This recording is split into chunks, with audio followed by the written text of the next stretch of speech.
And there we are. We're live once again, folks. You wouldn't believe this, but there was light on Ted just before we started. But of course, he had to go to the dark side, Ted being Ted. Welcome, everyone. There you are. He has to make an entrance. You know how he is. All right, let me acknowledge. First one in here was Nigel, followed a little while, 10 minutes or so later by Renz. And I'm guessing Renz is either at work or on his way to work. And then about 15 minutes after that, it was Eleanor. And then Brian came in right after Eleanor. And the Mullen 77 came in about 15 minutes ago. So glad everybody's here. Glad you could all make it. And very happy to have you here. So I hope everybody had a very good week. Me, I was just very busy this week, and everything was good. So, as usual, I sent the invitation out to both Mike and Will, and it would be great if one or both of them showed up, but you know how that goes. Maybe they will and maybe they won't. But we've got the star of the show. Tell them what the show is sponsored by tonight, Ted. Oh, yes, of course. Today, Friday Night Tech Talk is brought to you by Gourmet Microwave Popcorn. A whole lot of finger food for little to no calories. One reason I like popcorn, too. Now, of course, for him, this is dessert because I did watch him eat his dinner, too.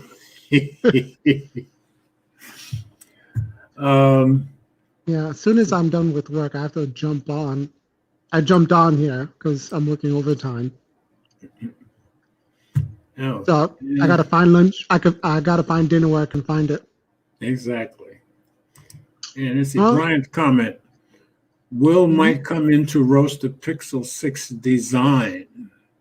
Well, I didn't even put a Pixel 6 story in tonight's. I didn't, right, Ted? No, I didn't put a Pixel 6 story in because it came out yesterday after I had already published. Was it today that it came out? I think it was last night, actually. Yeah, and Brian has the right comment. Get your popcorn ready. Mm-hmm. It's like Eric is here with us. Maybe if we just say Pixel 3 times, Will might come. Okay. Pixel. Is it like clicking your heels together 3 times? There's no place like home? No, I was thinking more like Beetlejuice. Yeah, see, I was right. Brian said it came out yesterday. Yeah. First I started seeing it was last night. So okay, so let's move on to today's stories, and maybe we'll get lucky and get Will and or Mike. So I'm going to start off. I'm going to share the screen. And considering what we've been through the last few days, I thought this was an appropriate story. Okay. There it is. This was on The Verge. Biden signs executive order aiming to prevent future cybersecurity disasters. It arrives in the wake of multiple recent cybersecurity catastrophes. And this story is by Jay Peters. Saying, I'm learning from Ted to acknowledge the writer. So, President Joe Biden signed an executive order on Wednesday implementing new policies aimed to improve national cybersecurity. The executive order comes in the wake of a number of recent cybersecurity catastrophes, such as last week's ransomware attack that took down the Colonial Pipeline.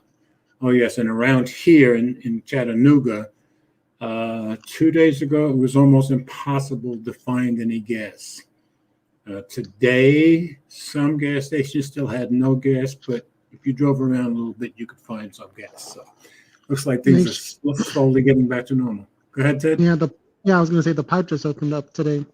Makes you wish you got that Tesla last year, huh? Instead of your Lincoln. Yeah, good point. except you still have to worry about charging stations. Okay. The Microsoft Exchange Server vulnerabilities that may have affected north of 60,000 organizations, and the SolarWinds hack had compromised 9 federal agencies last year, each of which was specifically name dropped by the White House in a fact sheet accompanying the order. The executive order outlines a number of initiatives, including reducing barriers to information sharing between the government and private sector, mandating the deployment of multi-factor authentication in the federal government, establishing a cybersecurity safety review board modeled after the National Transportation Safety Board. I think that's a good idea. And creating a standardized playbook for responding to cyber incidents. You can read more about it, all the initiatives in the White House fact sheet here. So you guys go to the notes, which you know are in the description on YouTube, and they're in the tweet on Twitter, and they're also in the post on Facebook. In the past few months, we've seen example after example of major IT systems breaking down, whether they allowed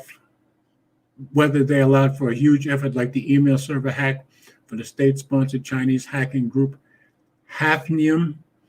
The White House promised a whole government in response to that one, a ransomware attack that forced public schools to cancel classes, or even a pair of breakdowns that appear to have allowed workers to remote into the local water supply and mess things up. That's right, that was in Florida, in Tampa area. The policies outlined in Wednesday's executive order could create critical infrastructure to help prevent future cybersecurity disasters, or at the very least, better limit any potential fallout. So just a short story, but at least the president jumped on it, and looks like we're actually taking some action to hopefully protect us from future attacks, or at least mitigate them if nothing else. So I thought that was a very pertinent story to start with. Okay. All right. Wen's is driving to work now. Okay. Cybersecurity is important. That's why we have it. Yeah, I'd say so. Well, the one that scared me was the attack on the water supply, outside of Tampa. Yeah. That was kind of scary stuff. I mean, not that this wasn't, but, and of course, everybody that I've seen in any kind of newscast world talking about, well, the next one could be power. Yeah, I could see where you'd want to jump all over this right now. So, makes perfect sense to me. You've got a look on your face. What's that look on your face meaning? No, that was I was giving that look to Peak Design. I felt they were asking a lot of questions right now. See?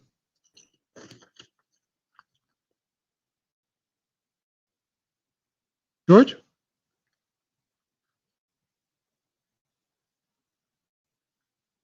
No, okay. Frozen? Or are you frozen? Let me put myself in the chat. Check.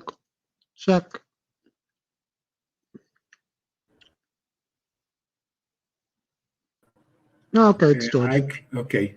Am I back now? Yeah, you're back. Okay. Every once in a while, the system acts like this. Is why I tried to get my landlord to switch from Comcast, but he came close to doing it, but he didn't do it because it didn't have his wife's channels. Didn't have his wife's channel that she wanted to see. That's true. Anyway, that's where you rebut and say you'll give her YouTube TV. That'll. And yeah, that way for another $66 a month. No, I don't think so. Right now, I share my YouTube TV with Eleanor. That's how she watches it. Oh, so you already have it. Then just give her yours. Yeah, I guess I could add her to that. That's true. Yeah. I don't know if that has her channel too. I don't remember what her channel is. Okay. Yeah, you got to make sure about that first. Yeah. Okay.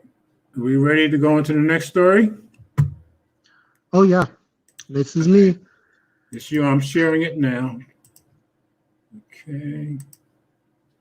And it is up whenever you're ready. This was on CNN Business. So apparently, Xiaomi is off the United States ban list. Exactly. Good stuff. Good stuff. I agree. So let me just make this readable. Roll the ads. There we go. The U.S. government. Hold on. Who wrote this? Oh, hold on. Wait. Let's go back up. Oh, okay. By you forgot. Dick Madhuck. Diksha Madhuck, I'd say. Yeah. Okay. Is that you or me? That's me.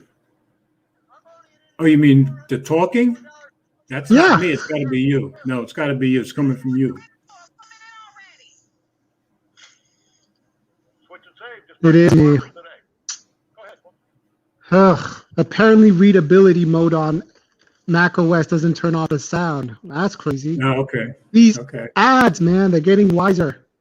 They're evolving. Hey, they're smartening up. They know. So the U.S. government will no longer blacklist Chinese smartphone maker Xiaomi, lifting a short and contentious ban on Americans investing in the company that was introduced by the Trump admin. The U.S. DoD and Xiaomi reached an agreement to set aside the ban on Tuesday, according to a U.S. court filing. The parties have agreed upon a path that will resolve this litigation without the need for any contested briefing. Xiaomi, the world's third largest smartphone maker, did not comment on the development, but sent CNN Business a copy of the court document. Days before President Joe Biden took office in January, the DoD added Xiaomi to a list of companies it claimed were linked to the Chinese military. Businesses on the list are subject to harsh restriction, including the American investment ban. Before the ban could take effect, a federal judge granted a temporary reprieve to the Chinese company by ruling that Washington lacks substantial evidence to support its claim that Xiaomi is owned or controlled by China's military. Tuesday's agreement marks a rare de-escalation in increasingly tense U.S. and China relations. China's Ministry of Foreign Affairs spokesperson Hua Chunying said she wasn't aware of the agreement, but added that she hoped the United States will correct the mistakes of the previous administration and provide a fair, just, and non-discriminatory business environment for the normal operation of Chinese companies. Go F yourself, Hua. Shares of Xiaomi jumped more than 6% in Hong Kong on Wednesday. According to the court filing, the parties are still negotiating the details of the settlement and expect to finalize a joint proposal by May 20th. So, well, see, that last comment surprised me because the story kind of implied, I guess, that there was a final agreement, but I guess it won't be till next week. Yeah. But the other thing that I found really strange is the Ministry of Foreign Affairs spokesperson. She wasn't aware of the agreement. That struck me as kind of weird. You would think that's the kind of thing that she'd be all over it, that she'd be on top of, wouldn't you think? Yep. So. Or maybe she's just playing. I feel like this should be darker. Maybe she's just playing stupid to show that, Xiaomi really isn't in cahoots with the Chinese government. Oh, yeah. I didn't think of that, but I guess that could be also. But anyway, I'm very happy to see Xiaomi off the list.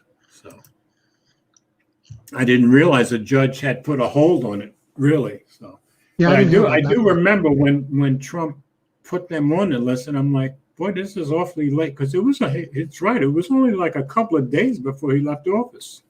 Yeah. It was that last statement she said too about treating Chinese businesses fairly, like they do to U.S. businesses in China. Yeah, good luck with that.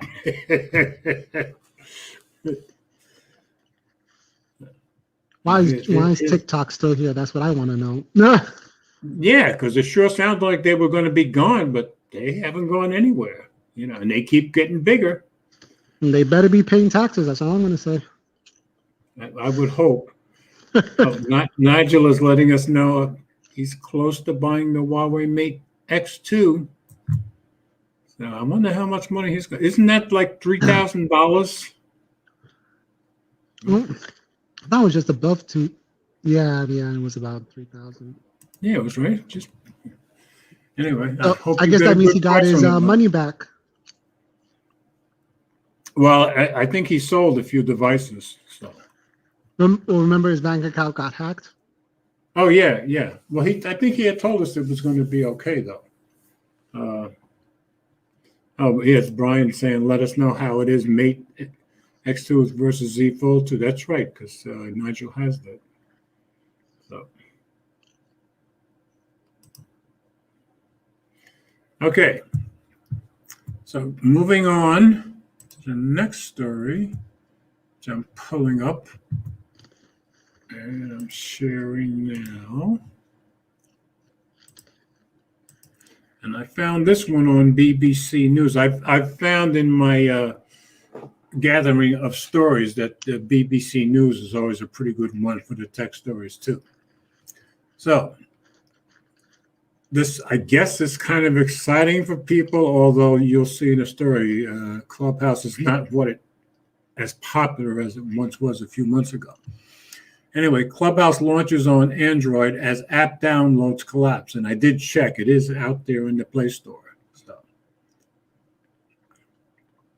the invitation-only platform has previously been available only on Apple's App Store, where downloads have significantly fallen. The app spiked in popularity this year, with celebrities using the service and invitations being sold online. I didn't know invitations were being sold. For what? For Clubhouse. For the I know Clubhouse. for the iPhone version. Yeah, yeah. I have 6 of those invites. Did you want one? No. Let's see. I'll put it on the I chat. thought about it when everybody was jumping all over it, and I'm like, how much am I going to use it? Probably not much. So I just didn't bother asking anybody for one. Okay. But many are questioning its long-term viability after competitors, Facebook and Twitter, launched copycat features. Clubhouse said it was testing the app for users in the US initially, with UK and other English-speaking countries to follow in the coming days. I love one of those vague phrases, in the coming days. Our plan over the next few weeks is to collect feedback from the community, fix any issues we see, and work to add a few final features like payments and club creation before rolling it out more broadly, the technology company blogged. It thanked Android users for their patience and said the app would be rolled out to the rest of the world during the next few weeks, and users outside the US could register to receive a notification when it was available in their area. Compelling content creators. Clubhouse had about 13.4 million users in late March, according to research company App Annie. But after peaking in February with 9.6 million downloads, it had just 2.7 million in March and 900,000 in April. That's pretty fast falling. Mobile App Store analyst Sensor Tower said. Enders Analysis Technology head Joseph Evans said Clubhouse is still invite only, so they are not judging success by how many people are using it. That makes sense. They are much more focused on getting compelling content creators and then hoping that the users will follow at some point in the future. But deep-pocketed rivals could steal users from Clubhouse by creating a more polished product. Facebook is testing a web-based app of its own called Hotline, which lets hosts chat to their audience via audio and text, and will be available to both Android and Apple users. I wonder when, though. And Twitter has launched Spaces, an audio streaming feature inside the existing Twitter app, which will soon allow users to charge for admission to its audio chat rooms. You think people will pay for admission? I'm thinking no. Nope. Yeah, I don't think so either, but we'll see, I guess. Increasingly irrelevant. People can now have the best of both worlds on the platforms they know and trust, rather than jumping between multiple social networks, South Coast social media agency founder Claire Groombridge said. All-in content creator agency founder Kevin Tway said Clubhouse's initial success had been due to people staying at home during the pandemic. That's probably true. Users soon realized it is always the same topics by the same people who are selling themselves or getting deals for their agencies. Yeah. And the platform would become increasingly irrelevant as people were allowed to interact in person more. Yeah, what were you going to say? No, yeah, you're right.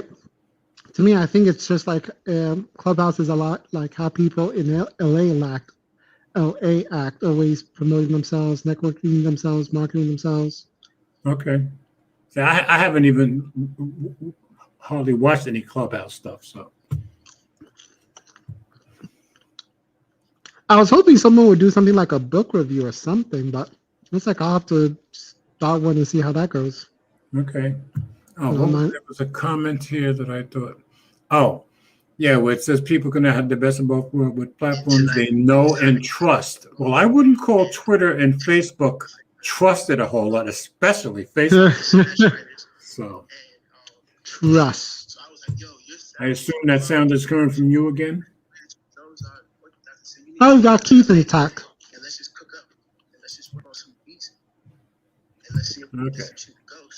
Oh, this is the Clubhouse that talk about Yeah. stuff that happened in Black culture. Okay. J. Cole and Nicki Minaj put out an album today. How do you Ooh, this- feel about? I always wonder about the term Black culture because I don't feel like I'm part of any Black culture. Never have. Oh, you're probably not. I guess because I was raised in a very middle class world, and still am, and I enjoy my middle class world. You know. I was thinking more of the lines like, you were raised in an Italian neighborhood, but Well, I was raised in a very mafia area, yeah, and Italians were by far the majority in my part of Jersey back in the 50s and 60s and 70s. But at the same time, with the group of guys I was raised in, I'd say within 2 years of each other, that we had a big group, maybe 8 or 9 Black guys, couple of Cuban guys, couple of Puerto Rican guys, Irish guy, German guy. So we were always very mixed, and it wasn't that many Black people in our town. So, I never felt like I was part of the Black culture. Now, of course, with my family, yeah, I lived with my cousin for a while, and I was very close to my cousin in Brooklyn and in New York. So, but it seems like general America or the press always thinks that we're all a part of this separate Black culture, and I don't think we are. I don't even see you that way. Do you see yourself that way? Yeah. Okay. Not everyone has their own culture. It's like it's one of the things you first learn in New York. Well, yeah, but New York is New York, Jersey City, yeah, because even when I was a kid, there was specific areas where you would find, because in Jersey City, there was an Italian area, there was a German area, there was a Jewish area. New York was very much a Chinese area. That's very true. And it wasn't like a whole, it wasn't just like an Asian area or Chinese area. It was specific areas based on Asian. So one side was the Koreatown. Yeah, you're right. And that was Flushing. The other side was like. And Brooklyn had its own area where there were a Russian area, and then there was another part where there was a lot of Russian Jews. So you nailed that right on the head. That's true. Oh, and I forgot to mention, hey Keith, glad to have you here, brother. Okay, so anyway, it just struck me. But it all means different stuff now, especially with the internet. Now that I agree. It's whatever culture gets put on the internet or media, then everyone just adopts or thinks that it's their own now. So it matters. I guess it matters less now. I would agree. I never thought about that, but I think I'd have to agree with you. Yeah. And because there was It's a almost like Saturday. people have their own cultures on the internet, wouldn't you say? Yeah, that too. Well, Redditors, yeah. As a Redditor, yeah, I can definitely say that. But I remember Yeah. there was did you watch the Saturday Night Live with Elon Musk last No, I week? didn't. Well, there was the skit where they were doing. It was basically professionals or adults as Gen Xers, Hmm. and they were all pretty much talking using African American vernacular, but Okay. they pretty much thought that that was what the slang that all Gen Xers use when it was usually just black people. Right. But I can tell you, going back to the 60s, even 50s, white people have always got it wrong when they thought they were talking black people's talk. Even back then, they never got it right. They were always, and I can tell you this for sure, they were always, as far as getting the vernacular and the slang, they were always 10, 15 years behind. And that never changed, and I think that's still true, you know. Can you dig it? Exactly. No, now see, what you should have said was right on, brother man. I don't know why, but I always loved the expression brother man. I just thought that was so cool. It was used for for a theme song in a sitcom. Oh, really? Undercover Was it? I didn't Brother? know. Was it? I think it Okay. was Undercover Brother. Oh, yes. I love that. Undercover Brother was a great movie. And I always remember, I never watched the whole movie because it was terrible. The third Shaft movie was called Shaft in Africa. Most people Oh, never. okay. I And- was and it thinking was- of I was making that face because I thought you were talking about the Shaft with Samuel L. Jackson. I was like, what? He did a No, third Shaft the movie? original Shaft. But Okay. Shaft was great. The second Shaft movie was pretty good, but Shaft in Africa was terrible. But I'll never forget the ads, which I thought were the coolest. They had these big billboard ads around New York and New Jersey that said, Shaft in Africa, the brother man in the motherland. I always thought that was so cool. But of course, I'm easily influenced, so probably don't want to go by me. So it's an official Keith. Yes, I was Yes. the one at the ZT thing in Vegas. I've been meaning to put out that video Okay. of my time in What Texas video? at CES. Going to CES at Vegas. Yeah. Oh, you never put out a video of it? Nope. I never put out a whole video of it myself. I still have the picture, but I think isn't Keith in that picture with you and I, where you happen to be up front, and I was Yeah. taking the picture? Yeah, I thought so. Keith, I still have a picture with you in it from Vegas. Brian is like, catchy is catchy. No, it's true. That's true. That's what it is. Okay, next story. This is you, right? Yep. And I'm me turn sharing. Let me turn off this Clubhouse. Okay, good idea. But yeah, I think Twitter Spaces. I would love if Twitter Spaces just copied Clubhouse for the sake of convenience. So I don't have another app. Oh, so have you looked at Twitter Space already? Because I haven't even looked at it. Yeah, I have. I don't know like how Twitter's rolling out that feature because I can't still. I would love that feature, but I don't get to have that feature. Sure. Okay. Well, maybe they, from what it said, it sounded like it was still somewhat in development. So maybe Yeah, they they'll make- limit you to 10 people in the audience, Oh, okay. Okay. which yeah, that's a drag. Yeah. Or is it 10 speakers? I believe. I think they limit you to 10 speakers, Okay. and then but they're allowed. You can pin stuff to the space, so people can like see a picture or a tweet or a video of whatever you good. guys are talking about in the space. So that's useful. Yeah. Because in my all right. opinion, Clubhouse has been kind of janky. Like it's not really reliable. Okay. So the next one, Zenfone 8. Yeah. And before we go into it, I'm not going to play the ad, the review, which is, who is that? review is in here, isn't it? Or is it at the top? But anybody who goes to the notes and clicks on it, she does a review of it here, and she does a pretty nice job in the review. So if you want to see that, Serena? anybody who brings up that story, she does a pretty good job of reviewing that phone. Oh, And no, of that's course, not. since this is CNET, if you click that listen button, you hear every word in the story spoken. Whenever you're ready, sir. All right, so Zenfone 8 review. Asus small but mighty phone hits the mark. Is that so? Asus managed to cram a big battery, top-of-the-line processor, and a bunch of other goodies into what is called the ultimate compact Android phone. Apparently, it's the size of the Pixel 5.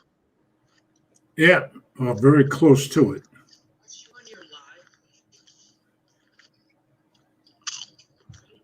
So, Asus is betting that a small phone will make a big impact. Like, they probably took a cue from the Pixel 5, like I said. It builds its new mid-range Zenfone 8, the ultimate compact Android phone. The Zenfone 8 has a crisp 5.9 AMOLED display, respectable battery life, dependable camera, stereo speakers, and a powerful internet that measures the $1,200 Galaxy S21 Ultra performance. All this is crammed into a lightweight and slender chassis, making it one of the most compact 5G phones. Based on my experience with the Zenfone 8, Asus delivered on what exactly was set out to do, guided by its design mantra of creating something that's big on performance, compact in size.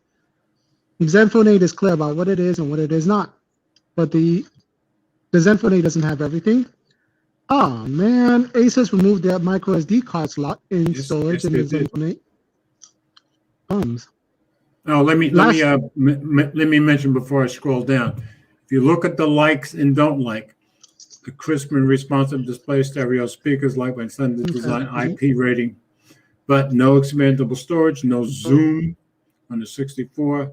Phone gets hot. That one would bother me, I think, and no telephone vent. Sorry to interrupt.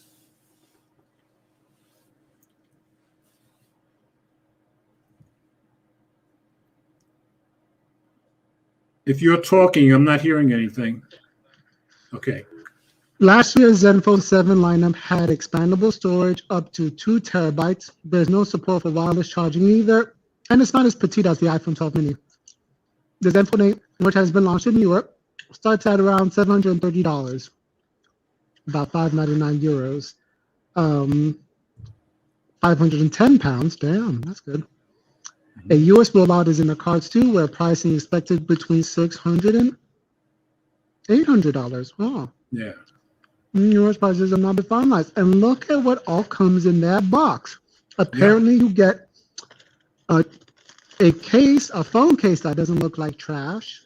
Right. A very big charging brick, 30 watts, respectable.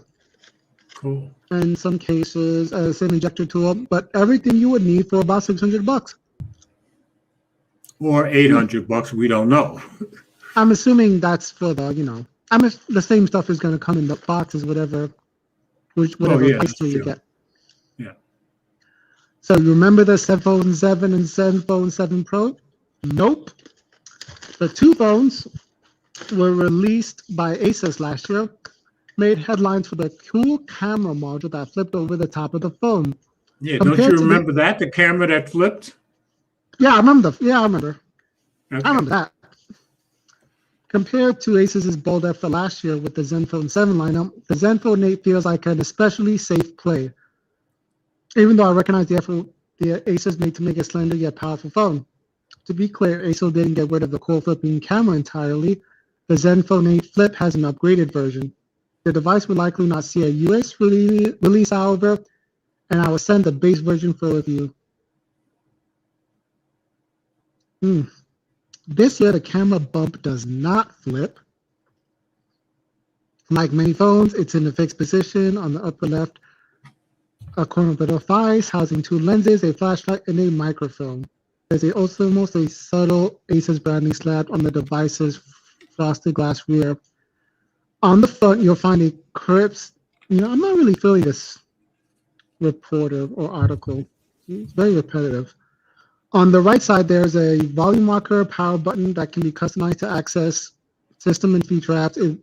I left mine on default settings, which allows Google Assistant when you double press the power button. But the power button so she could have changed that to whatever she wants when you double press the power button. In the bottom of the phone, wow, that's where the dual SIM clock and notification light and headphone. That's unusual to have a notification light on the bottom. That's what I was thinking. Like, was that a mistake? Yeah, now I do have other phones that have the SIM card on the bottom and the headphone jack, but I've never seen a notification light on the bottom. No, I don't think was it OnePlus that had the SIM cards in the bottom? One of my other phones that I had I haven't come across the SIM card on the bottom. I think the TCL 10 Pro has it on the bottom too. Okay.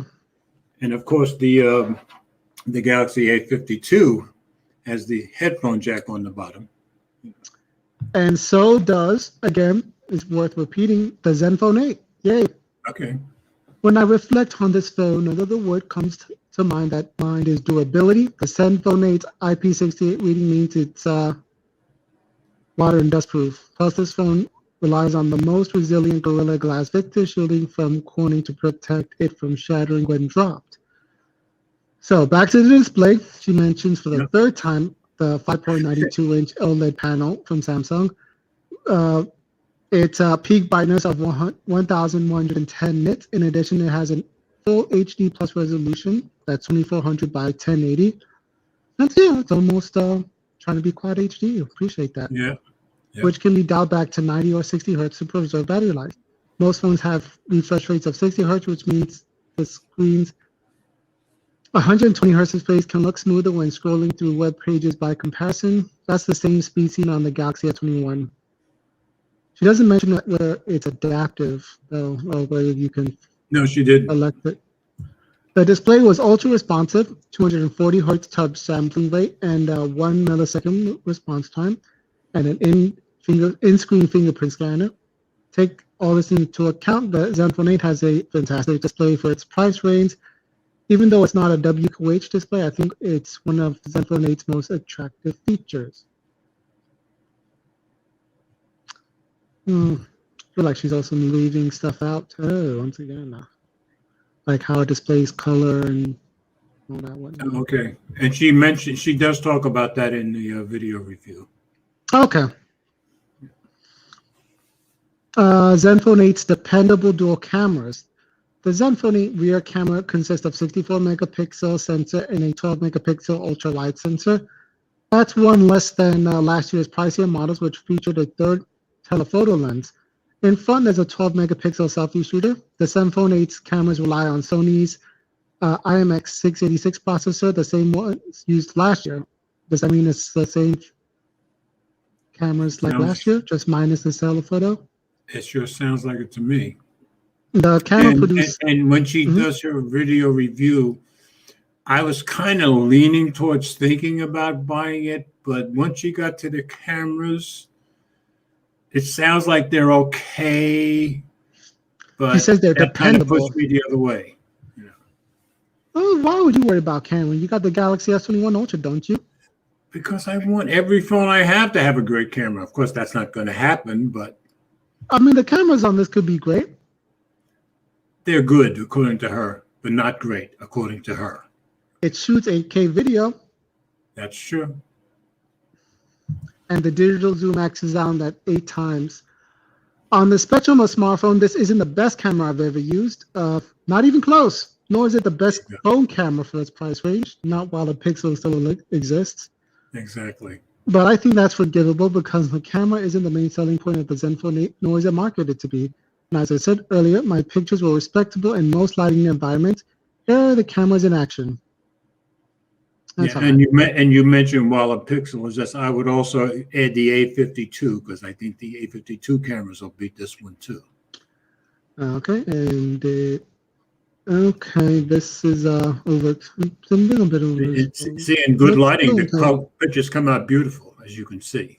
Yeah, it also does the contrast extremely well. I don't know, like it doesn't follow the whole HDR sort of thing.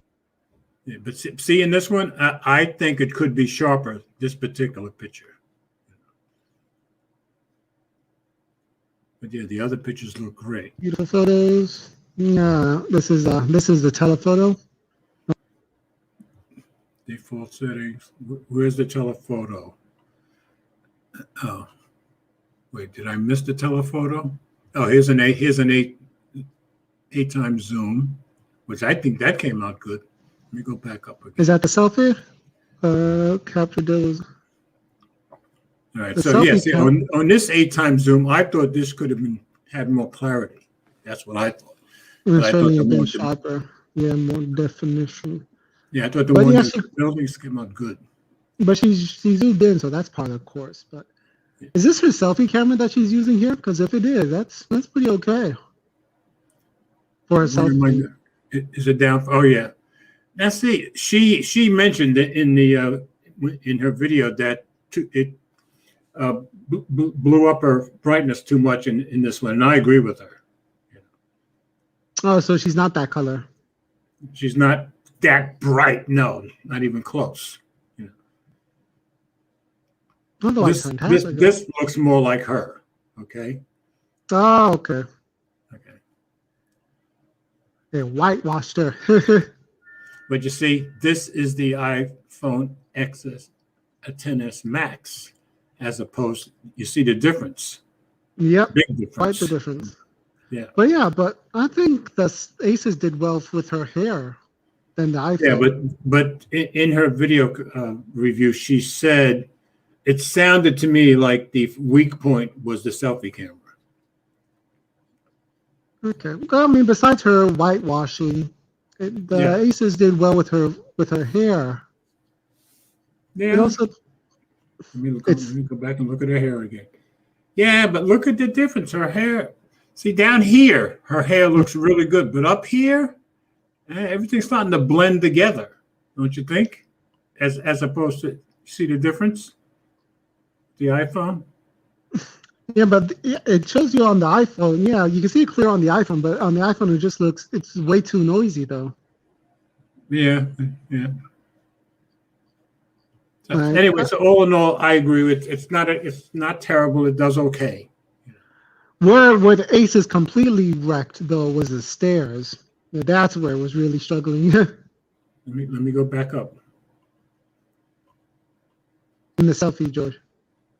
Oh, the stairs and I'm sorry. I thought there was a separate picture with stairs. Okay, that one, yeah, that's bad. That's horrible, actually. Okay, yeah, much better. Yeah, that's true. Okay. So battery care tools extends battery longevity. Zenfone 8's battery lasted me 25 to 26 hours, but I described as medium use. That means I didn't use the phone for power-intensive games. I used it for things like reading the news, emails, making a few short phone calls, video calls, scrolling through my social media feeds. I'd expect less than a day's worth of battery life when you're gaming or using. You see, I don't think she should be talking about that if she didn't use it for any games or any extensive tasks. I kind of agree, and I think 25 to 26 hours just in normal use is pretty good. That's what I think. Yeah. And does she? Okay, so 4,000 milliamp hour battery. Right. I'd expect less than a day's worth when you're gaming. Zenfone 8 has 5 system modes to let you optimize battery life depending on your needs. For demanding tasks, you can crank the system all the way up to high performance mode. When juice is running low, the phone intelligently switches to ultra durable mode to preserve as much power as possible. It's a weird way to say it, Asus. In the setting, the device switches to dark mode. When I was running on 1% battery life, the phone lasted me some 30 minutes before it died. And if you can even fine-tune system processes yourself on advanced mode and increase the system performance like things like CPU, GPU, and RAM performance. When I eventually ran out of juice, I used the bundled 30-watt water to replenish the 4,000 milliamp hour battery. It took about an hour and 20 minutes to hit full charge, but within an hour, I hit 90%. Okay. And then 30 minutes it refilled. And within 30 minutes, the battery filled more than halfway. Yeah. And she already mentioned that. I don't know, she's bringing it up again. I'm not really satisfied with her review on the battery life performance. Powering the Zenfone 5 is the top-of-the-line Qualcomm Snapdragon 888 chip, along with 12 gigabytes of RAM or 16 gigabytes with the expensive 256 gigabytes of storage model. Remember, it doesn't have an SD card. Right. But this isn't just about the numbers. When I put the Zenfone 8 through its paces, it was peppy and fast and had everything I threw at it with a hitch. Well, if everything you did at it was just the basic medium power use, I would assure it did. Well, she said with put it through its paces, so hopefully she was doing more than that. I think when she said put it through its paces, she just ran the benchmarks. Okay, maybe In so. 3D Mark benchmark test, it performed somewhere between iPhone 11 Pro and iPhone 12 lineup, signaling this phone is nothing short of a powerhouse. I wasn't able to get an overall score for the 3D Slingshot Unlimited, which did not put an overall score because the phone was apparently too powerful. Okay. One thing when I ran those tests, the phone got quite hot, and I noticed the same thing when charging the phone. Yeah, that scared me. I mean, that kind of pushed me away from it. So there's your specs. Okay, well, let's look at that statement again. When I ran so that's really what she did when she put those sets of paces. She ran the benchmarks. She noticed Right. the phone got quite hot. Yeah. If she was diligent, she Yeah. probably would have run the tests a second time to see if it would have throttled the performance while it was still hot. But remember, she also mentioned the phone. That was one of the things she said in her positives and negatives. The phone got hot. It's not about, the phone getting hot. It's how the phone performs while it's hot. Is it able to... does the camera shut down? Yeah, does the camera shut down? Does the phone throttle? Does the performance actually throttle to trying to keep itself cool? Or is it able to keep running at sustained performance even when it's getting hotter? Yeah. That's and true. Yeah, we don't know about that. So yeah, because I know with my Moto G Stylus, as soon as that starts to get hot on video, it shuts the camera off, which drives me crazy sometimes. You see, when you enroll in the Some Gadget Guy review school, you get to really know what a review is meant to be. Well, like I say, if anybody who clicks on the link and watches her review of it, I thought she did a pretty good job in the video review. So. Okay. So she put. Anyways, well, yeah. Now we know about the Zenfone 8. Let me take a look at the comments here. Let's see. Ren says traffic was terrible. I guess he got to work for a Saturday. And Brian mentioned... Overall, though, I think it is a good-looking film for, No, I think it is too. I think it looks plain, to be honest, but again, for $600, you are getting a heck of a lot, though. Yeah, and I must say, I happened to take a quick look at 2 or 3 other articles. Didn't read the whole thing, but they all seem to have a pretty positive view of the Zenfone 8. I got to say that. So. Yeah, all I did was look at what's his name's Mr. Mobile's review. Okay, yeah, and I saw it. I didn't get a chance to look at it. So, what was his overall opinion? That the phone was okay. That's the general thing I got. The phone was okay. Okay, and that's what I got too from hers. I mean, but he was also looking at the Zenfone 8 Flip.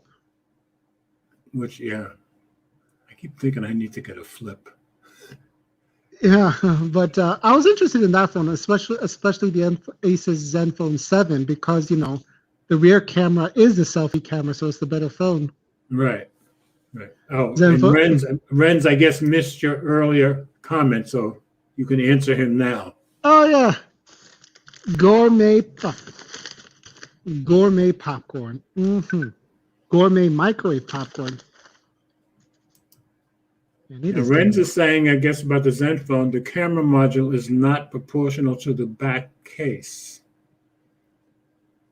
Camera module is not, I guess it's not in proportion. Does he mean like the case is too big? The hole is too big? Let me pull it up again. Where was it? Oh, it's right in front of me. Let me pull it back up. Let me share it again. All right, let me go down to where we saw that. Oh, here it is. Okay. Oh, it looks about right to me. Doesn't it look right to you? Yeah. Yeah, so I don't think we're getting what you mean, Renz.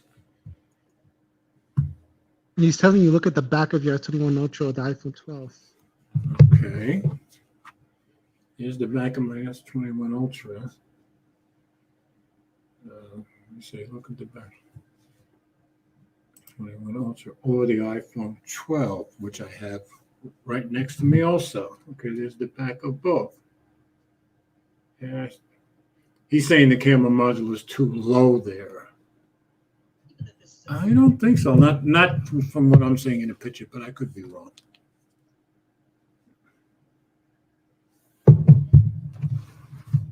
Well, Renz, I guess you have to buy it so you can show it to us. Hit. Yeah, good thing it's affordable, Renz. Of course, affordable is always by whose standards. Yeah. That's a good point. My girlfriend was her Galaxy S8 is no longer going to be getting updated, so I was like, Right. they're like, gonna have to get a new phone.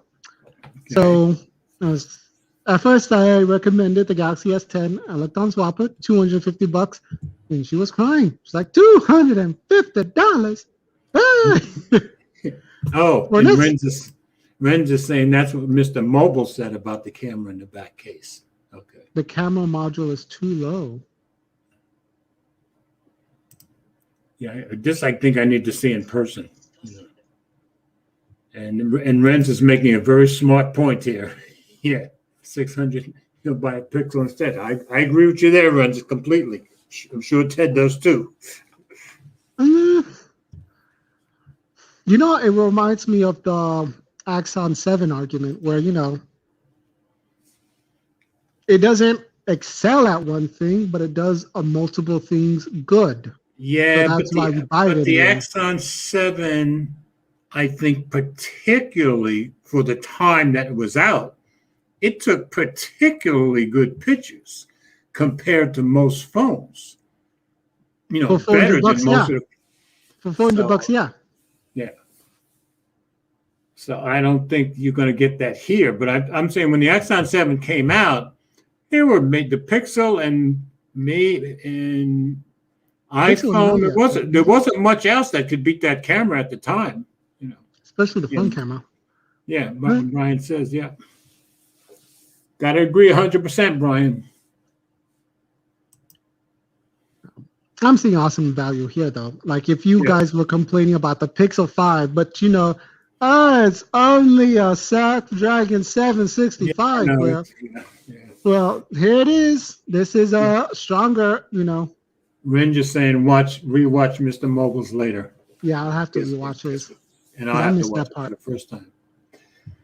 Okay. Going on to the next one. I just found this story interesting. She also didn't mention anything about the software performance of the phone. Oh, like the software, the UI, the UX, or did she? She did in the video? Yeah, in the video she did. But I don't remember what she said now. Okay, going on to the next one. This is going to be me. And this was on CNN Business. And also, I couldn't figure out why they stuck Trump's picture on the top of this instead. But it doesn't really mean anything, really. Anyway, more than 40 attorneys general urged Facebook to stop plans for an Instagram for kids. And as you get into this, seems like a lot of people want this stopped. Facebook's plans to launch a version of Instagram for children under the age of 13 continues to get backlash. On Monday, 44 attorneys general signed a letter addressed to Facebook CEO Mark Zuckerberg, urging him to scrap plans for an Instagram intended for younger users, citing mental health and privacy concerns. This letter comes less than a month after child safety groups in Congress expressed similar concerns. I guess a lot of people have been talking about this. Use of social media can be detrimental to the health and well-being of children. I agree once you start getting below 12, who are not equipped to navigate the challenges of having a social media account. Below 12? Teenagers are worse too. Yeah, I know, but I'm just saying, I think it's going to get, I agree with them, it's probably going to be worse as you go younger.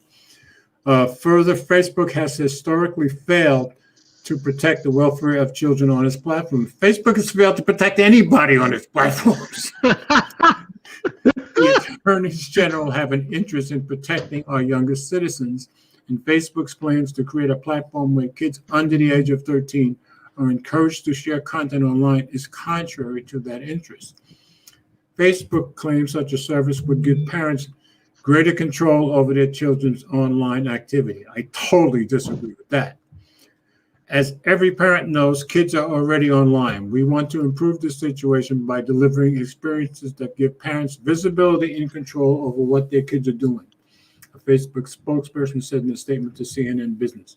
We're developing these experiences in consultation with experts in child development, child safety, and mental health, and privacy advocates. We also look forward to working with legislators and regulators, including the nation's attorneys general. In addition, we commit today not to show ads in any Instagram experience we develop for people under the age of 13. The spokesperson, and notice they don't tell us who that is, also noted that Facebook is a founding sponsor of a new digital wellness lab at Boston Children's Hospital to better understand the effect of digital technology on kids. Or did they become a founding sponsor of that because they knew what they would be developing? Very suspicious of Facebook.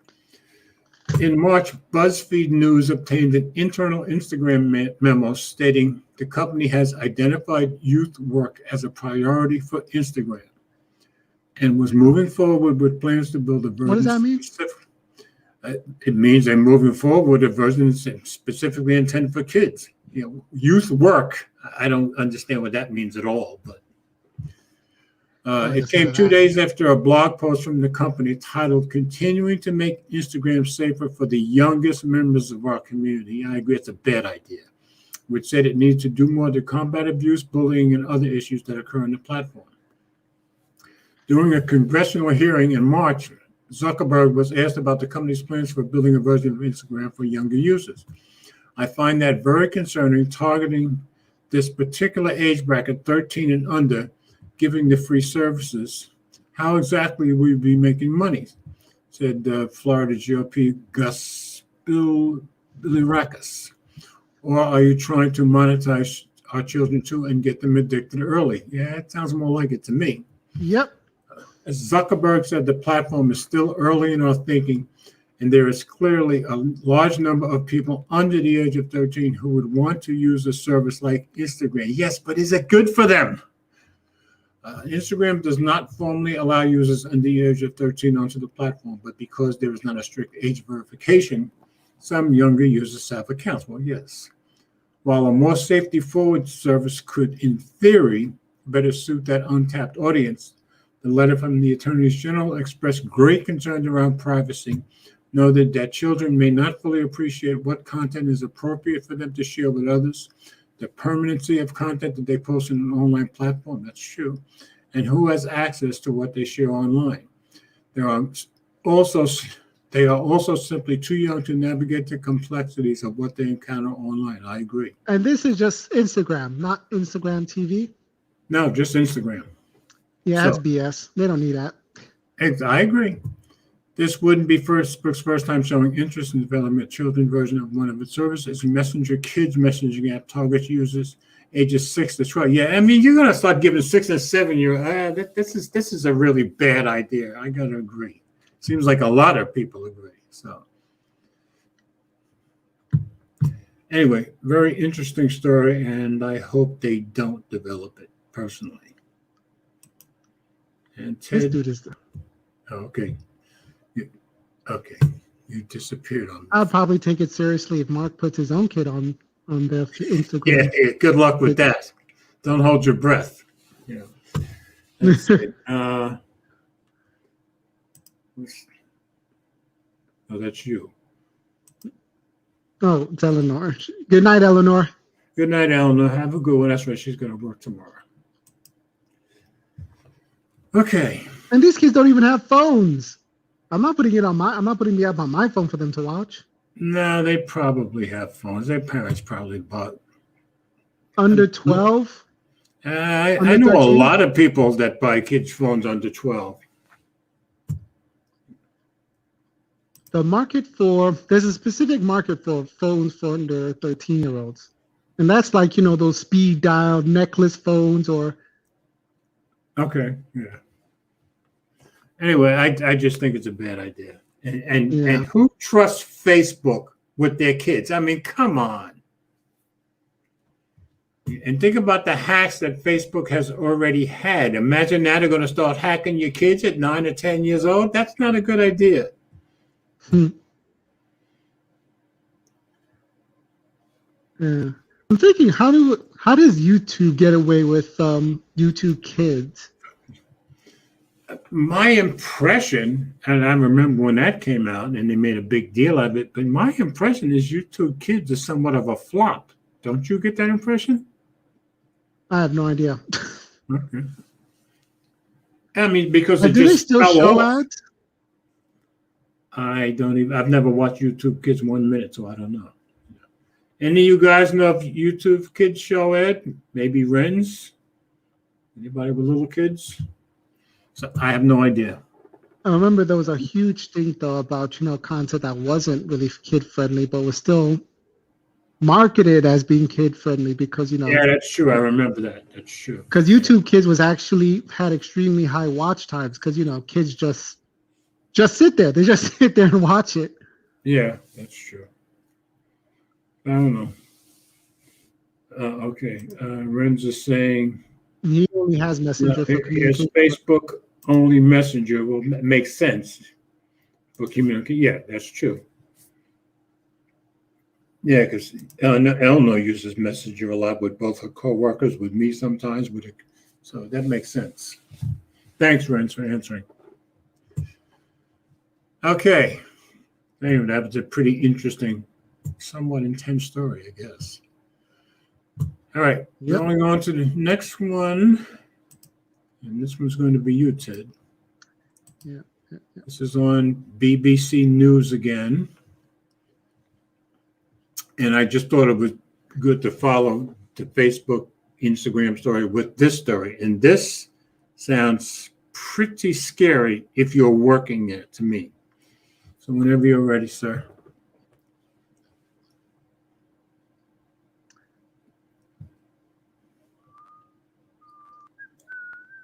So by Facebook moderator, Every Day Was a Nightmare by Christina Criddle. Yeah, Criddle. She speaks out in this with a lot of guts, in my opinion. Isabella Plunkett has spoken about her experience as a Facebook content moderator. Interesting. Yeah. I'm thinking about her, whoever took her photo. I'm thinking they used a beauty dish. Yeah. But it is a strange looking picture, though. Well, yeah, that's because the photographer and the makeup artist didn't really do a good job blending her face with her neck. Okay, yeah, that's true. But a Facebook moderator has for the first time given evidence revealing the mental toll of the job to a preliminary committee. The Irish Parliament heard how moderators viewed graphic content up to 8 hours a day. Law firm Foxglove and communication workers unions representing moderators called for better psychological support and freedom to speak out. Facebook says it provides 24-hour support to staff. Isabella Plunkett has worked as a Facebook content moderator for just over 2 years and still works there. Her job is to review the posts on a platform which contain graphic violence, exploitation, extremism, abuse, and suicide. The 26-year-old says she could not speak to her friends or family about things she saw at work due to an NDA, which she had signed at the beginning of her contract. Members of Ireland's Joint Committee on Enterprise, Trade, and Employment commended her bravery in speaking out. Isabella also spoke to the BBC. I'm here speaking out, and I don't actually necessarily know in detail what I'm legally allowed to say and not to say. And that's all I see on my article. Hold on. That's all. No, there's a lot more. Yeah, it's my PC. It's acting up. Should I continue, or can you read it from the screen, or? Yeah, let me see if I can. Come on. What's going on? Let me see if I can. Yeah, I have it right where you left off. I'm forcing a load. Yeah, this story's not going to leave me. Screw it. I'm going to go on my tablet. Okay. I'm not losing this story. This story gets pretty intense. Shame on you, MacBook. There we go. Anyway. So yeah, you were at the paragraph just above where it says mental health. So Isabella also spoke to the BBC. I'm here speaking about the things I don't actually necessarily know in detail what I'm legally allowed to say or not say. It was always clear we couldn't speak about a job. We couldn't speak about a job to friends and family. It's definitely a workplace with a sense of secrecy. Facebook told the BBC that NDAs are standard practice and reviewers can discuss any aspect of their job with doctors and counselors. Staff can discuss the general challenges and rewards of their jobs with family and loved ones, but not specific details of the content they are reviewing. Mental health. I've done the job for 2 years and I don't think I can do it for much longer because the strain of it does cost to your mental health. It's not like a normal job where you can go and work and go home and forget about it. The stuff you see is really ingrained in your mind. Isabella processes about 100 tickets a day. That's a lot. I was surprised that there were so many. These can be videos, images, or text posts on the platform. She said they often contain graphic violence, suicide, exploitation, and abuse. She works for Covalent, one of Facebook's largest contracts in Ireland. Isabella claims that she was not allowed to work from home, unlike her counterparts who were employed directly by Facebook, who did the same during this pandemic. As a result, she said she is exposed to more graphic content because she's in the office. And I can understand her. She's a contractor where the regular employees are allowed to work from home. And I can tell you, as a contractor, they often treat you very separate. Trust me.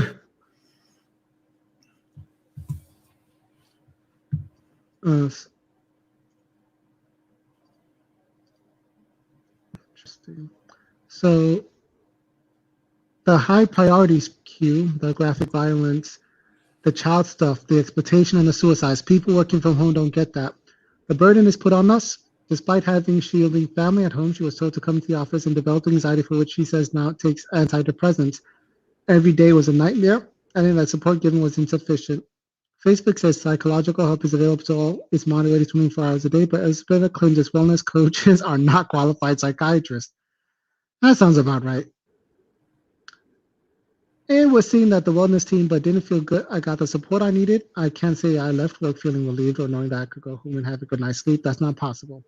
It would follow me home. I could just be watching TV at home and think back to one of the horrible, really graphic tickets. Subcontract staff are given 5 hours of wellness time a week. That doesn't really sound like a lot. She says, which can be used for speaking to a wellness coach, going for walks, or taking time out when feeling overwhelmed. It's not enough. I'm now seeing the content I view in my work and my dreams, and I remember I experienced it, and it is horrible. You never know what's going to come next, and you have to watch it full all the way through because they might have violators. PTSD disclaimer. Some Facebook moderators are asked to sign a disclaimer before starting to work, accepting that the content seen in their jobs can lead to poor mental health and PTSD.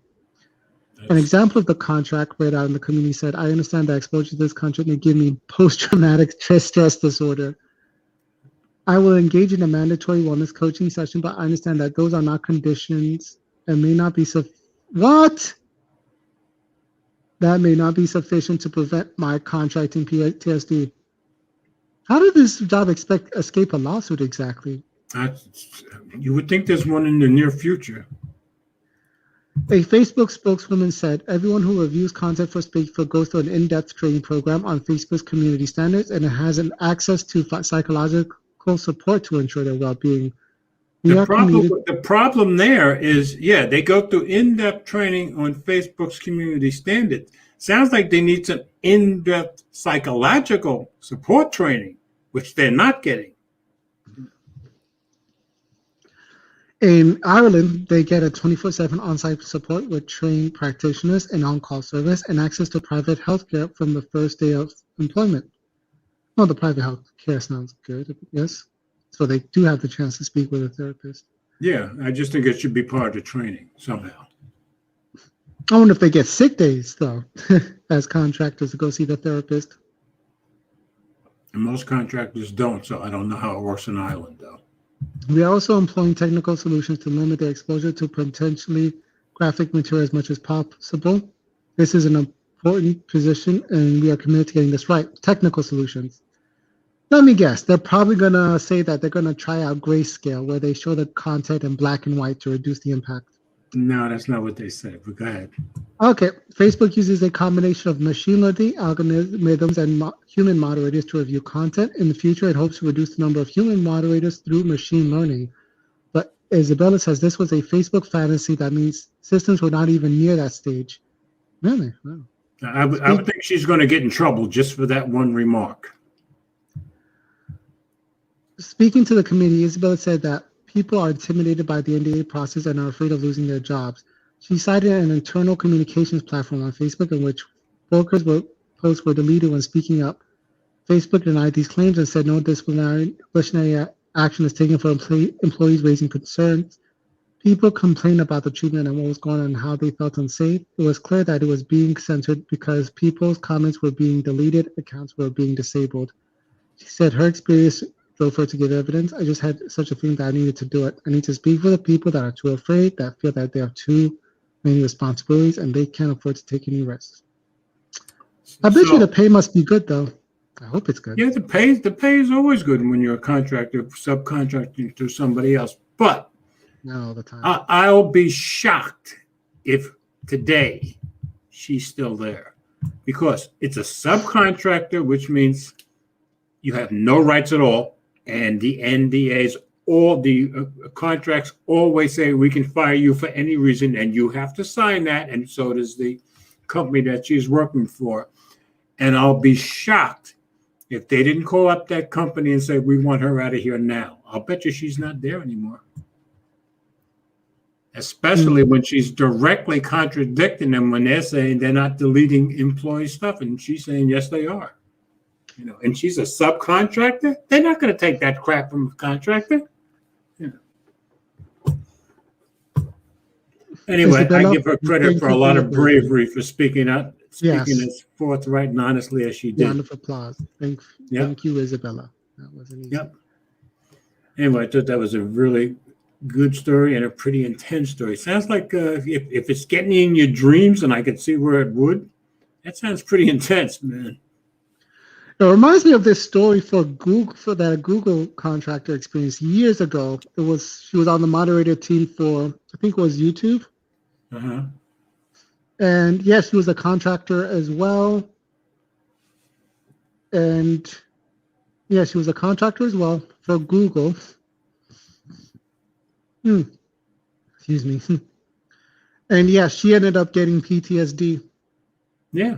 I can see where you would. I mean, if she's watching suicide stuff, and that doesn't sound like a good thing. And then they're saying they're working to get machine learning to take it over, and she's saying they're not even close. Well, I believe Isabella. Like one of the things she suffered was she would just watch children, the Google contractor, and she would just start crying. Yeah. And something the Facebook one of the Google execs was talking about, one of the ways they were employing to reduce the impact was using grayscale to render the image black and white so it would have less impact.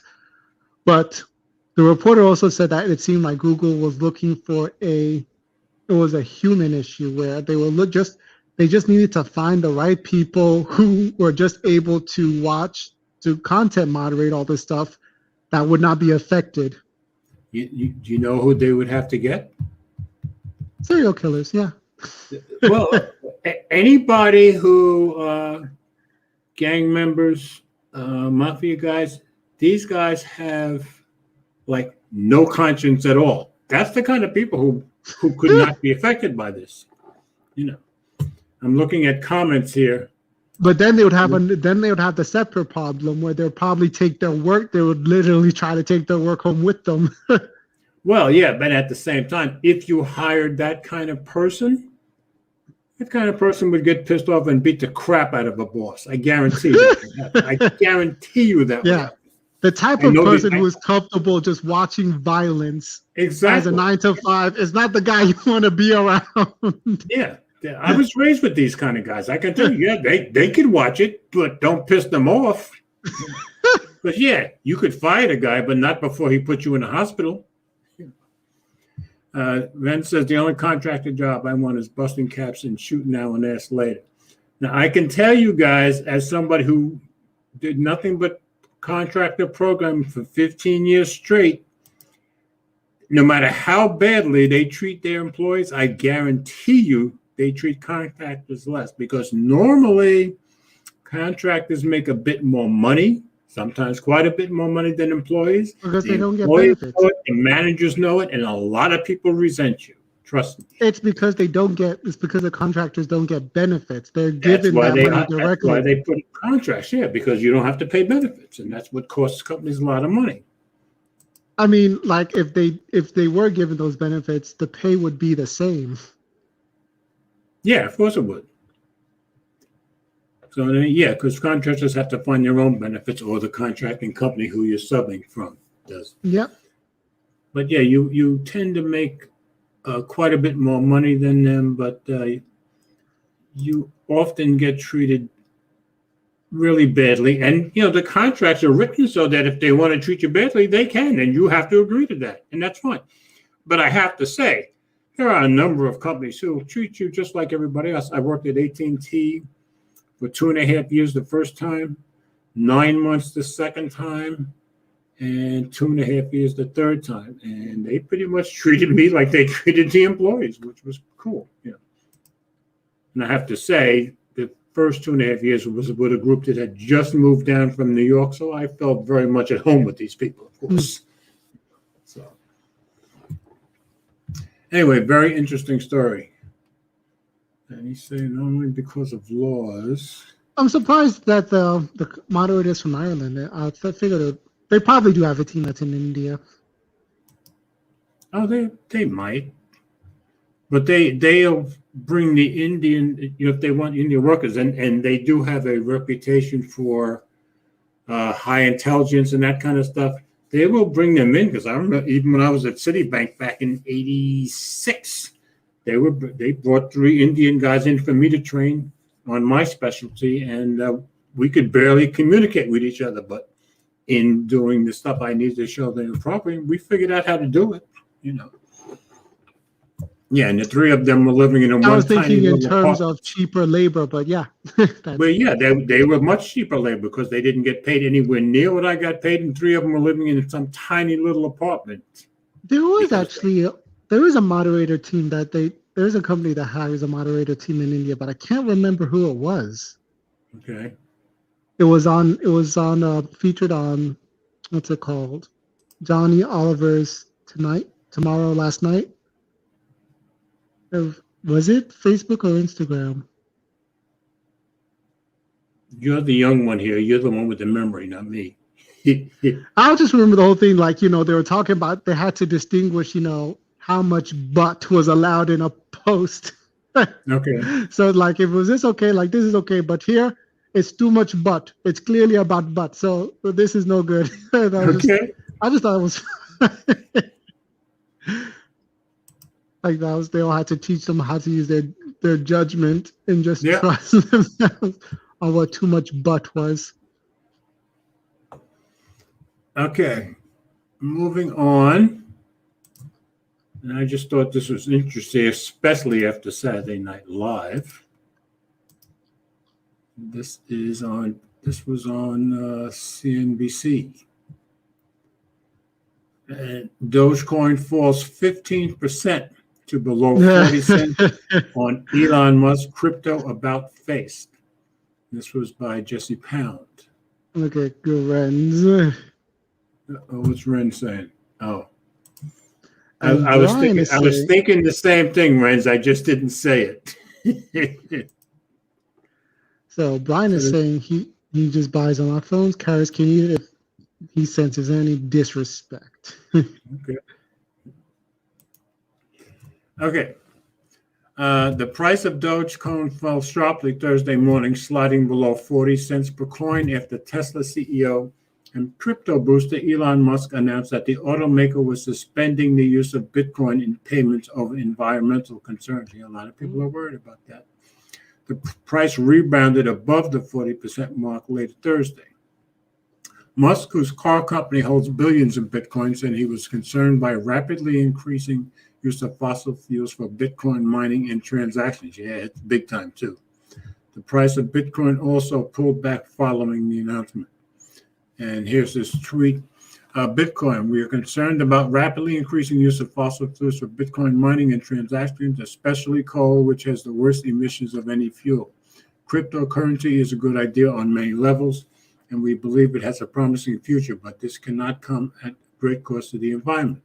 Tesla will not be selling any Bitcoin, and we intend to use it for transactions as soon as mining transitions to a more sustainable energy. Well, this is the kind of stuff we were talking about last week, right, Ted? Yep. Yeah. We are also looking at other cryptocurrencies that use less than 1% of Bitcoin's energy transaction. Well, that would be a good idea. Thursday's weakness continues, a brutal week for Dogecoin, the cryptocurrency that started as a joke a decade ago but has risen to prominence this year. The price of the coin rose to above 70 cents earlier this month, according to Coinbase, ahead of Musk's appearance on NBC's Saturday Night Live. However, Dogecoin came under pressure once the show began, at one point falling below 50 cents, and Musk described the cryptocurrency as a hustle. Musk is not the only billionaire who has talked about Dogecoin in a positive light in recent months. Mark Cuban has said people seem to favor using Doge for transactions over other cryptocurrencies, giving it value. The Dallas Mavericks owner said on Twitter that he would not be following Musk's latest decision about accepting Bitcoin as payment. We at Mavs.com will continue to accept BTC, ETH, Doge because we know that replacing gold as a store of value will help the environment, and shrinking big bank and coin usage will benefit society and the environment. And that's the whole story. So these billionaires mention something and it changes things, and that kind of makes sense, you know. Yep. So I guess for the Dallas Mavericks, they're still accepting that kind of payment, and Musk isn't. But yeah, we discussed last week how environmentally unfriendly, you know, mining for this stuff is. So I got to give Musk credit for, you know. Well, he didn't mind. figure out that Bitcoin mining would take a lot of power. Really, come on.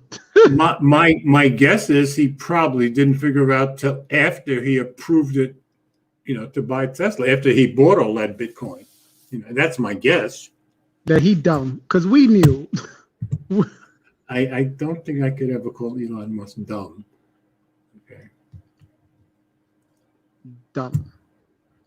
My mama always said, stupid is as stupid does. That sounds like a silly move that he had his company buy the 1,000,000 Bitcoin, or was it 1,000 Bitcoin? When you have his kind of money, you know, if you want to throw away $1 billion, $2 billion, what does it matter? Probably not much to him, is my guess. You know. And he did not know just how bad the mining was for Bitcoin. I'm going to guess he didn't know till after the fact. That's my guess. Yeah, I'm just skeptical about the whole thing. I mean, look at it this way. The guy has a lot of people working for him. Suppose somebody didn't mention it till after the fact. That's all I'm thinking is possible. I gather you're not buying that. You knew about the energy it took. How did he not know? Well, because I'm doing stories on it and digging up those stories. I don't think he has time for that, is my guess. This man is in the energy business, George. How Well, would that he is not true. Yeah, know that? yeah, yeah. You do have a good point there. Yeah, you do have a good point there. Yeah. Oh well, I was just trying to defend the man. Well, anyway, I still give him credit for changing his mind. For the sake of the All right, environment. we're Although going personally, I on. do think Bitcoin is still at the stage where it's nearing like event horizon, where You think so? yeah, Yeah, you the mentioned that last week, didn't you? yeah the energy needed Okay. to make a Bitcoin. Bitcoin is nearing that stage where the energy needed to make it would cost more than to make the coin. So no Yes, it's point. not worth the effort, basically. Well, I guess at this point he agrees with you. You know. Next Okay. story. What we got? Next story I'm sharing now. This is you. This is on 9 to 5 Google. And there we go. I just thought this was interesting. You know, Google, Apple, Facebook, these guys are going to keep it. And it seems like the European countries are always the first ones to go after them and hit them with stuff. So go ahead whenever you're ready. Damn, Italy. Ooh, they took it personally. Yep. By Ben Shun, Google hit with a multi-million-dollar fine for blocking third-party apps, Android Auto apps. Yeah. Oh, I didn't think that was going to be a thing with Android. Even though they have already fixed it, but you'll see that in the story. Yeah. By the way, is that really going to be called Android Auto? Remember, Google's were walking away Android. They want it to be invisible. They don't want that word Android just out there. So what's that going to be called? Everybody knows it as Android Auto now, but yeah, I mean, they could change it if they wanted to. Look what they did switching from Google to Alphabet. You know. Yeah, and then what's it? Google Watch or Android Watch or Android? What's that? What was the thing for Android Wear. Watch? Android Wear to Wear OS. Yeah. Android Auto is critically acclaimed product, but has gone several years without any third-party apps for its core function of navigation. Oh yeah, they definitely want Google.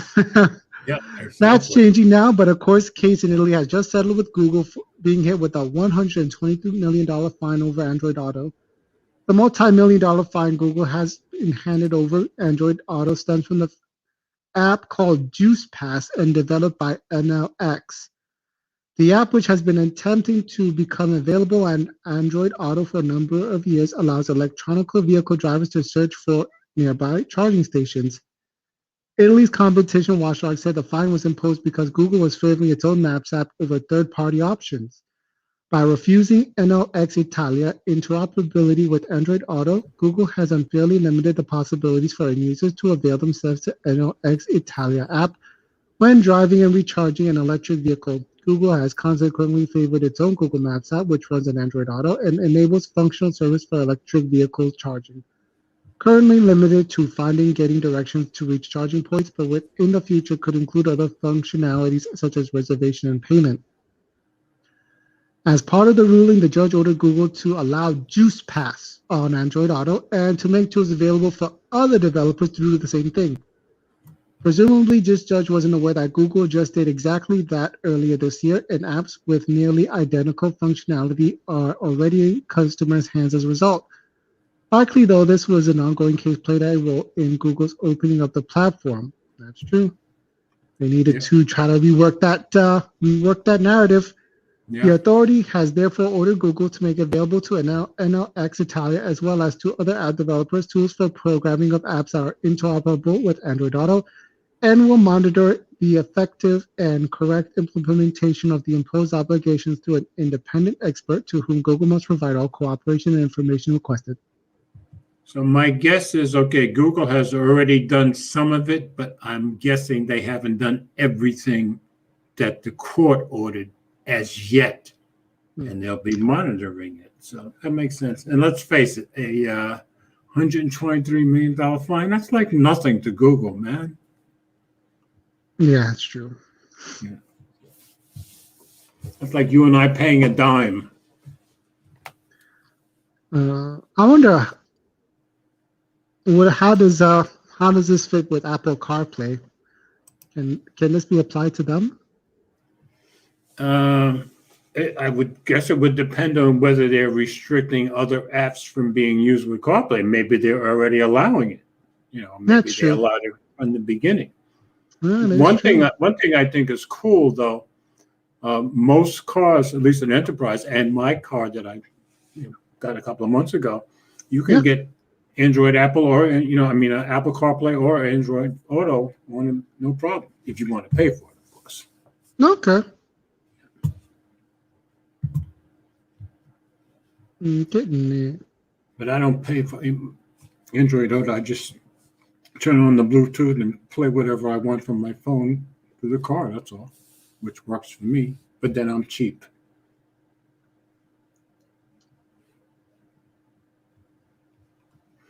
Okay. And the last story before our rectangles. This is once again on The Verge. All right, okay. I'm going to share. Okay, this is on The Verge. And I just thought this was an interesting story. Feds break up alleged streaming password theft scheme. Authorities said the site had more than 200,000 stolen credentials from Netflix and other services. According to the indictment, an Oregon man who authorities say stole and resold customers' credentials for Netflix and other streaming services has been indicted on fraud charges, the U.S. Attorney's Office announced. According to the indictment, Samuel Joyner and Evan McMahon stole and sold more than 200,000 customer account credentials for streaming services including Netflix, HBO Max, and Spotify Premium. As part of the operation of an online service called AccountBot, users of the site paid a subscription fee to obtain others' credentials for paid streaming services at a lower rate than the services charged. As of March 2019, the service allegedly had some 52,000 customers and offered more than 217,000 stolen streaming account credentials. That's a lot of credentials. AccountBot allegedly obtained these credentials through hacking. The indictment alleges that the two men used credential stuffing attacks, essentially taking login details from public breaches and reusing the information on other sites. Such attacks often work because people reuse the same passwords and usernames on many sites.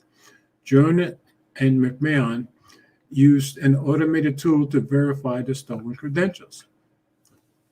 AccountBot customers paid between $1.79 and $24.99 for access to the stolen credentials, depending on how long and which service they wanted to access. The DOJ says McMahon managed payments and coded the AccountBot website while Joyner acquired the stolen credentials and handled AccountBot customer service. So these guys have really going business. Netflix and other streaming services have dealt with a variety of password stealing schemes and other schemes for years. Netflix announced earlier this year it was trying to crack down on password sharing among its customers. Even if you're only sharing account access with people you know, the more people who have the info, the greater the chances that info could be compromised. According to analysis from research firm Parks Associates, password piracy and sharing cost streaming services like Netflix, Hulu, and Disney Plus $9 billion a year. McMahon was prosecuted for similar offenses in the District Court of New South Wales in Sydney, according to the DOJ, and last month was sentenced to 2 years and 2 months by way of intensive corrections order. So it sounds to me like one of them is being prosecuted in Australia and one's being prosecuted in the U.S. Joyner is charged with conspiracy to commit computer and access device fraud, trafficking and use of unauthorized access devices, and possession of more than 15 unauthorized access devices. He was arrested Wednesday by the FBI and pleaded not guilty at an arraignment before a U.S. magistrate judge. He's scheduled to stand trial on the charges July 13th. The charges of conspiracy to commit computer and access device fraud carry a max sentence of 5 years in federal prison. Trafficking and use of unauthorized access devices and possession of 15 or more unauthorized access devices are each punishable by up to 10 years in federal prison. So this good guy could spend some time there. So I guess that's the complaint. Yeah. So that's it. So glad they caught these guys, but pretty scary stuff. And, you know, it's so easy these days to work with somebody in another country. Heck, 15 years ago, before I left Orlando, the majority of my customers were in Vegas, but then we picked up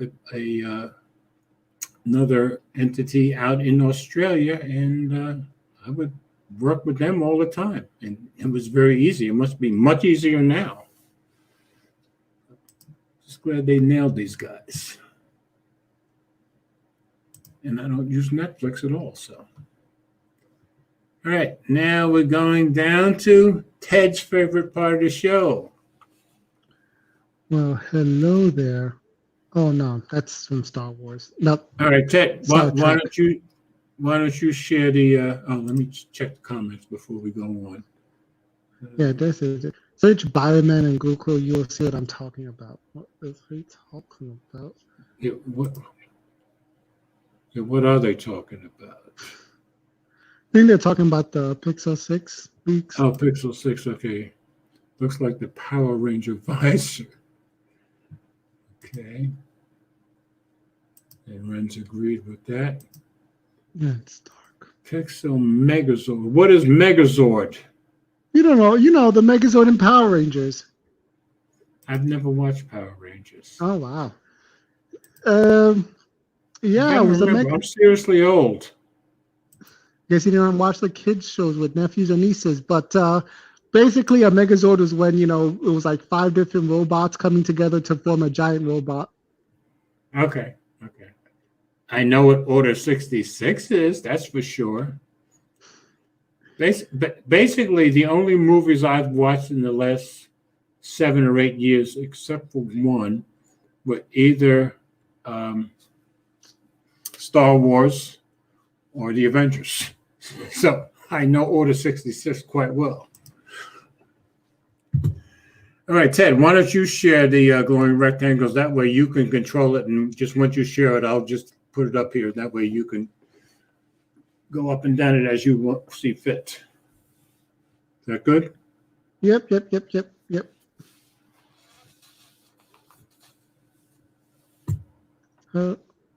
Yeah, I can share from my screen. Okay.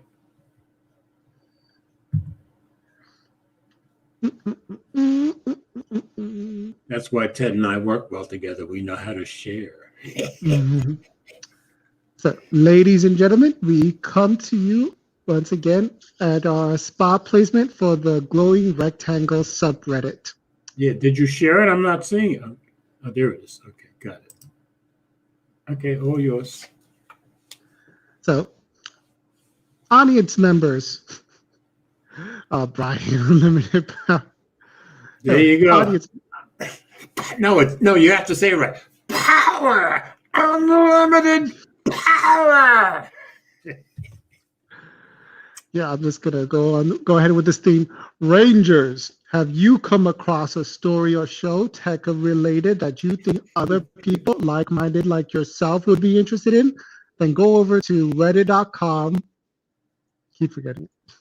Reddit.com/r/glowing rectangles and share the story, and that way we can all enjoy. And you'll be boosting probably a small YouTuber, which is always a good thing. But yeah, once again, we don't really discriminate between any story you put in, just as long as it's a story that, you know, has any sort of value for a good tech commentary or conversation, or even a review. Any creators, YouTube creators in the chat, if you put up a video, go ahead and share it on the subreddit. And while you're there, why don't you go ahead and just give a thumbs up vote? That's where you click like this part right here to upvote the content. Oh crap, that was an ad. Oh, Google Pay. Oh my gosh. So currently, the top story of the day apparently is from subreddit creator Some Gadget Guy, where he explains the differences between shutter speed and frame rate, and as it relates to smartphones. So He's certainly the expert on that. Yep.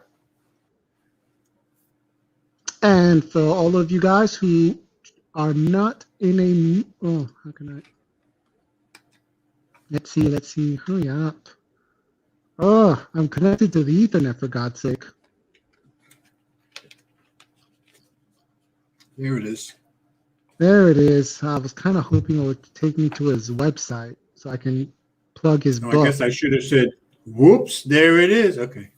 Sorry. Sorry, Juan. I don't trust my speed to go over to your website.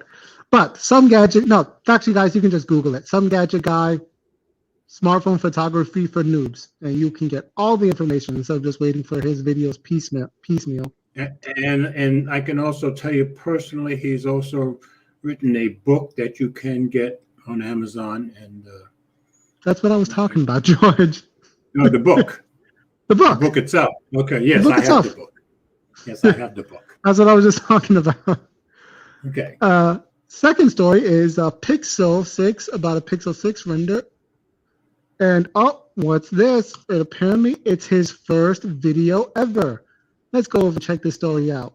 Boop, boop, boop. Yeah, first video. Remember the last time we did this was with All That Tech. That's true. That's true. Let's see. Boop, boop, boop. This is creator is called Grounded Tech. Can you hear that? No, but I think. Wait, I can. No, starting to hear it. So, brand new creator, 4 subscribers, 17 views.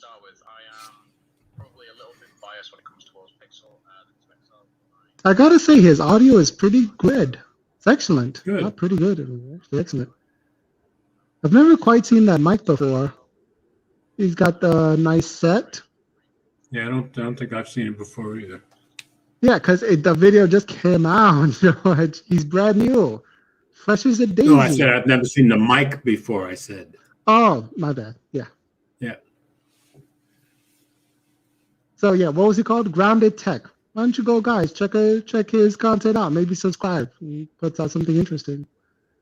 Third story is the OnePlus 9 Pro software update, and it's a short. I'm not really liking how Google is putting these shorts in my face. And then the fifth story, by Technically Speaking, he looks at Godox microphones, wireless mics. Okay. Technically Speaking is actually doing a contest where you do more with your smartphones. And right now, the challenge he's doing, or contest he's doing, is if you make an intro video with your smartphone, like, maximum length 20 seconds, I believe, you can win $75. Okay, let me interrupt for a sec because I think Renz is leaving. Thank you so much, Renz, as always. I really appreciate it. And thanks for coming in. Okay. All right, Ted, go ahead. Sorry. Yeah. Sorry. So you can win $75, you're saying? $75 Amazon credit, yeah. Okay. Where is it? There it is. Phone challenge number 2. 6 days ago. He's saying we can do so much with our phones. Okay. So go ahead. So much more than we are doing, I gather? Yes. Okay. So let me see if the other details he can share.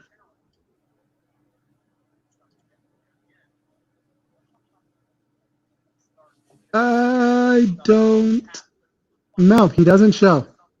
Okay. All right, I definitely need to take a look at that, though. Yeah, definitely do that.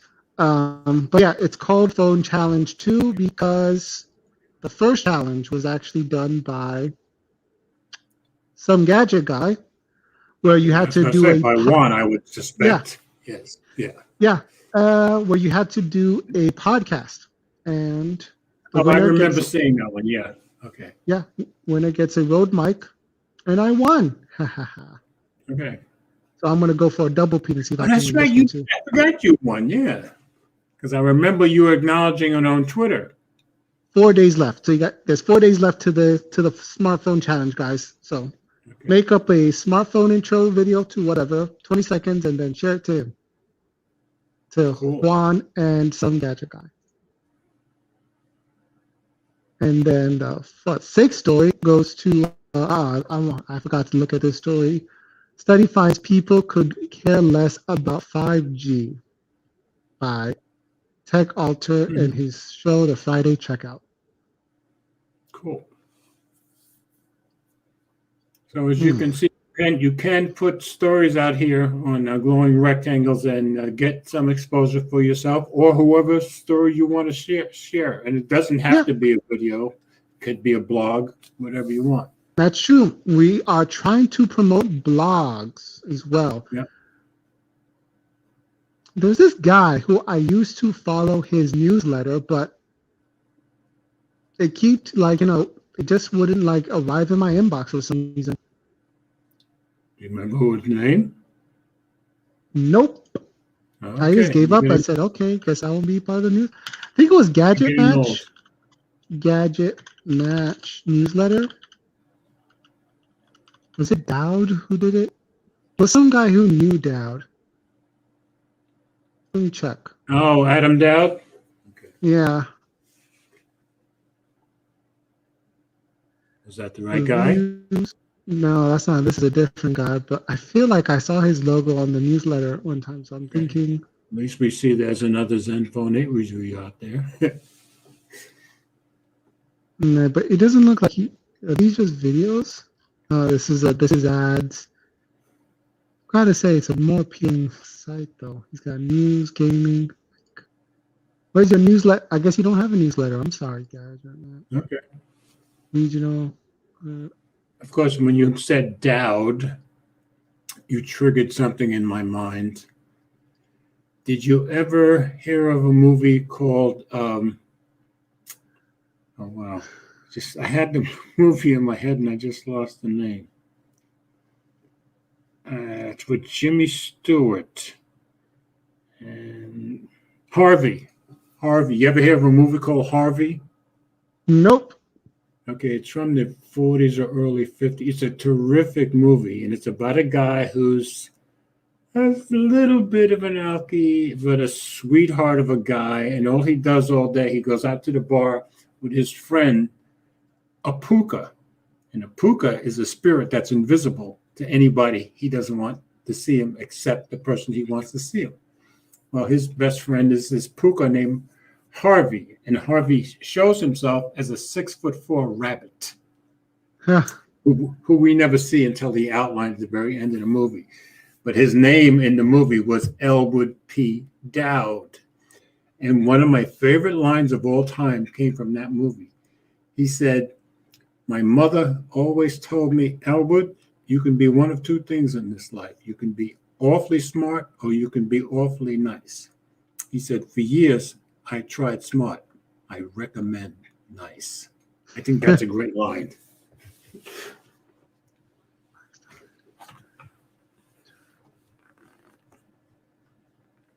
Sorry, it looks like they're taking writer George in case you're interested. Look like what? The gadget match. Okay. They're looking for writers. Okay, so it's not gadget. Okay.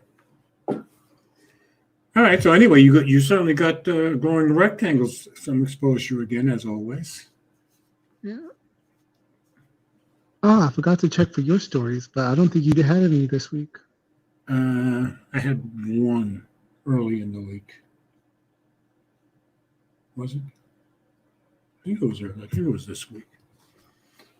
No, that was Sunday morning. I got that up, or late Saturday night. That's right. You're right. Because I had such a busy week.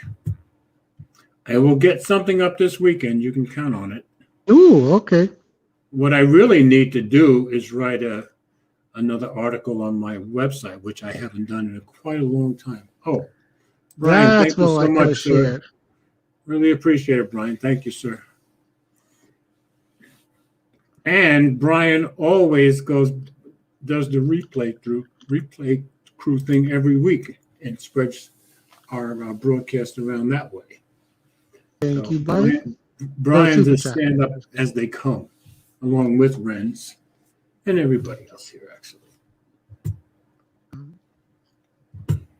So I'm looking on your website for your blog stories. Oh, they're way down. They're all below since I started putting the weekly show notes up. Yeah, it's been 6, 7, 8 months since I wrote. Is it blog at WordPress.com? It's mobilegeezer.wordpress.com. But yeah, you have to go a long way. Yeah, that's the earlier site. I'm on your page. I just can't find the stories, your stories that you write up. They're way down. That's because it's been months of me writing. View all posts by mobile. No, that just brought me. Oh, okay. I got to go all the way down because it just has Friday Night Tech Talk. Okay. Exactly. That's all I've written for, 6, 7, 8 months. Oh, and when you get to the bottom, you have to click on older posts because there's still more of them. So yeah, you have to go a long way down to get past Friday Night Tech Talk. If you I was going to. If you type in the search European Union, you'll see some of my older stories.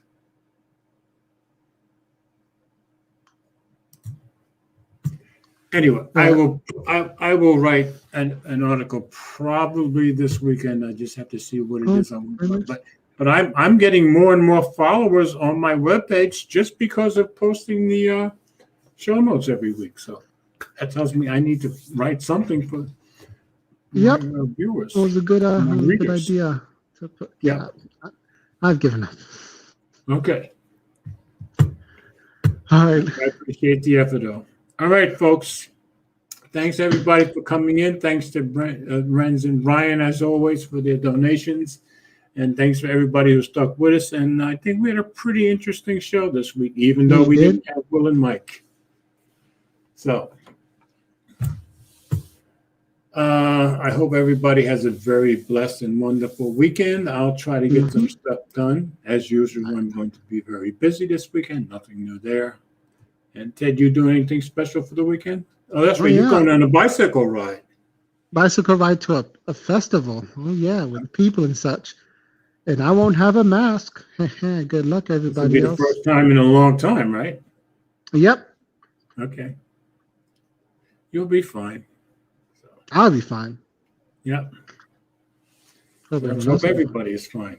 So that's in Dallas, right? Yeah. Now, you live in Dallas? No. Oh, okay. I live in Royce City. In what? Royce City. Oh, I don't even know Royce City.